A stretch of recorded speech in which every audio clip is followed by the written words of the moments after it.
வணக்கம். இன்றைக்கி நம்ம பார்க்க போகிற சமையல் அருமையான கத்திரிக்காய் தட்டைப்பயிர் போட்டு ஒரு சூப்பரான குழம்பு எப்படி செய்யலாங்கிறத பார்க்கலாம். இது வந்து கருவாட்டு குழம்பு மாதிரியே இருக்கும். டேஸ்ட் நல்லா அட்டகாசமாக இருக்கும். இட்லி, தோசை, சாதம் எல்லாத்துக்குமே அருமையாக இருக்கும். ஸோ ரொம்பவும் ஈஸி தான். ஸோ வாங்க இந்த கத்திரிக்காய் தட்டைப்பயிர் குழம்பு எப்படி செய்யலாங்கிறத பார்க்கலாம். இப்போ ஒரு பேன் எடுத்துக்கலாம். அதில் கொஞ்சமாக எண்ணெய் விட்டுக்கலாம். எண்ணெய் சூடானதும் ஒரு டீஸ்பூன் போல் சோம்பு சேர்த்துக்கலாம். சோம்பு சேர்த்திங்கன்னா தான் நல்லா வாசனையாக இருக்கும். இதோட சின்னதாக ஒரு 5-6 பல் பூண்டு சேர்த்துக்கலாம். அதோட கொஞ்சமாக கருவேப்பிலை சேர்த்துக்கலாம். இது கூடவே ஒரு 5 சின்ன வெங்காயம் சேர்த்துக்கலாம். இது எல்லாத்தையும் நல்லா வதக்கிக்கலாம். இப்போ ஒரு 3 டேபிள் ஸ்பூன் துருவ தேங்காய் சேர்த்துக்கலாம். இதையும் சேர்த்து நல்லா வதக்கி விட்டுக்கலாம். லேசாக வதக்கினா போதும், ரொம்ப வதக்கணும்னு அவசியம் இல்லை. இப்போ அமர்த்திடலாம். ஆற விட்டு நைஸாக அரைச்சிக்கலாம். இப்போ வேற ஒரு பேன் எடுத்துக்கலாம். இதில் தேவையான அளவுக்கு எண்ணெய் சேர்த்துக்கலாம். எண்ணெய் சூடானதும் ஒரு டீஸ்பூன் கடுகு சேர்த்துக்கலாம். ஒரு டீஸ்பூன் உளுந்து சேர்த்துக்கலாம். கொஞ்சமாக சோம்பு சேர்த்துக்கலாம் வாசனைக்காக. அதோட கருவேப்பிலை சேர்த்துக்கலாம். ஒரு 3 பல் பூண்டு வந்து தட்டி வச்சுருக்கேன், அதையும் சேர்த்துக்கலாம். தோலோடு தட்டி வச்சுருக்கேன். இது எல்லாமே நல்லா வதங்கணும். அந்த பூண்டு தோல் வந்து நல்லா ப்ரௌன் கலரில் வதங்கணும். அப்போ தான் நல்லா வாசனையாக இருக்கும். பூண்டு தோல் வந்து நல்லா அப்படியே முறுமுறுன்னு வந்துடுச்சு. இப்போ மீடியம் சைஸாக பெரிய வெங்காயம் நீளமாக நறுங்க சேர்த்துக்கலாம். இதுக்கு பதிலாக நீங்கள் சின்ன வெங்காயம் யூஸ் பண்ணுறதுனால யூஸ் பண்ணிக்கலாம். இல்லை 2 கலந்து சேர்க்குறதுனாலும் சேர்த்துக்கலாம்.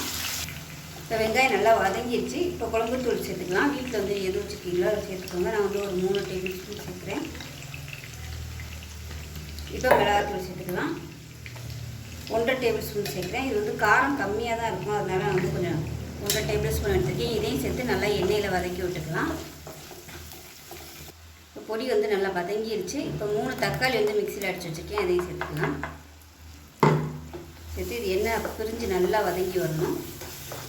அந்த தக்காளி வதங்கிட்டு இருக்கையில் 2 கத்திரிக்காய் வந்து நறுக்கி வச்சுருக்கேன், இதை சேர்த்துக்கலாம். இது வந்து வெங்காயம் வதக்கையிலே சேர்த்துக்கோங்க. நான் வந்து மறந்துட்டேன், அதனால் இப்போ சேர்க்குறேன். இப்போ இந்த தக்காளி வதங்கையில் அதுவும் சேர்ந்து நல்லா வதங்கிடும். அதனால் நான் இப்போ சேர்த்துருக்கேன். இது நல்லா எண்ணெய் பிரிஞ்சு வதங்கட்டும். இப்போ எப்படி இருக்குன்னு பார்க்கலாம்.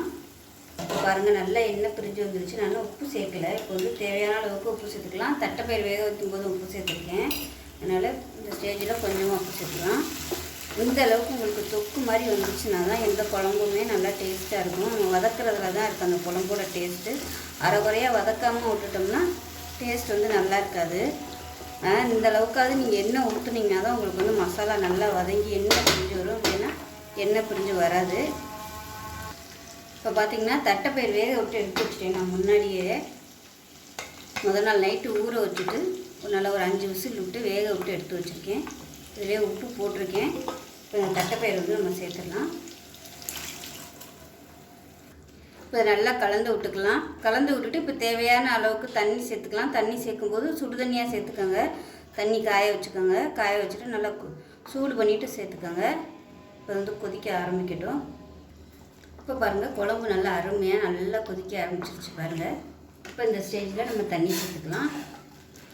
குழம்பு வந்து எவ்வளோ தேவையோ அதுக்கு தகுந்த மாதிரி தண்ணி சேர்த்துக்கோங்க. இப்போ இதில் வந்து புளி தண்ணியும் சேர்க்கணும்.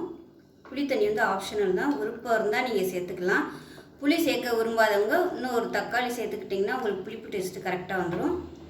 இப்போ கொதிக்க ஆரம்பிக்கட்டும். இப்போ இதில் புளி தண்ணி சேர்த்துக்கலாம். கொஞ்சமாக சேர்த்திங்கன்னா போதும், ரொம்ப சேர்க்கணும்னு அவசியம் இல்லை.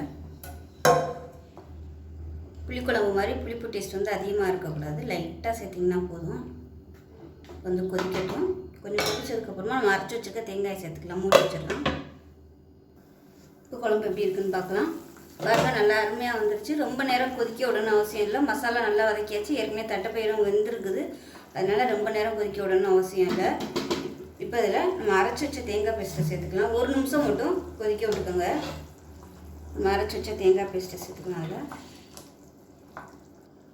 இப்போ மிக்சியை அலசிட்டு அந்த தண்ணி கொஞ்சமாக சேர்த்துக்கோங்க. தண்ணி ரொம்ப ஊற்றிடுவேண்ணா, அப்புறம் குழம்பு ரொம்ப தண்ணியாக போயிடும். நல்லா கலந்து விட்டுட்டு 1 நிமிஷம் கொதிக்க விட்டு இறக்கணும்னா போதும். ரொம்ப ஹை ஃப்ளேமில் கொதிக்க விடுவேண்ணா.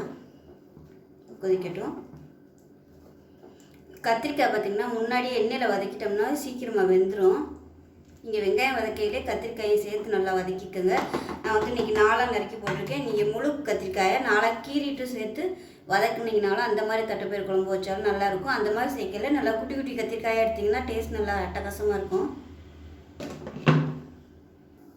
இப்போ தட்டைப்பயிறு குழம்பு அருமையாக ரெடி ஆகிடுச்சு. நல்ல வாசனை வருது கம்மகம்மன்னு பாருங்கள். எண்ணெயெல்லாம் அப்படியே மேலே வந்துருச்சு பாருங்கள். ஸோ இந்த ஸ்டேஜில் வந்து கொத்தமல்லி இலை சேர்த்து அமர்த்திக்கோங்க. இப்போ என்கிட்ட இல்லை, அதனால் நான் சேர்க்கலை. அமர்த்திடலாம். இப்போ நமக்கு அருமையான கத்திரிக்காய் தட்டைப்பயிறு போட்டு குழம்பு ரெடி ஆகிடுச்சு. கருவாட்டு குழம்பு, மீன் குழம்பு வச்சா எப்படி இருக்குமோ அதே மாதிரியே இருக்கும். ஸோ டேஸ்ட் நல்லா அட்டகாசமாக இருக்கும். இதே மாதிரியே செஞ்சு பாருங்கள். செஞ்சு பார்த்துட்டு எப்படி வந்துச்சுங்கிறத சொல்லுங்கள். வீடியோ பிடிச்சிச்சின்னா லைக் பண்ணுங்கள், கமெண்ட் பண்ணுங்கள், சேனலை சப்ஸ்கிரைப் பண்ணுங்கள், பக்கத்தில் உள்ள பெல் பட்டனையும் ப்ரெஸ் பண்ணுங்கள்.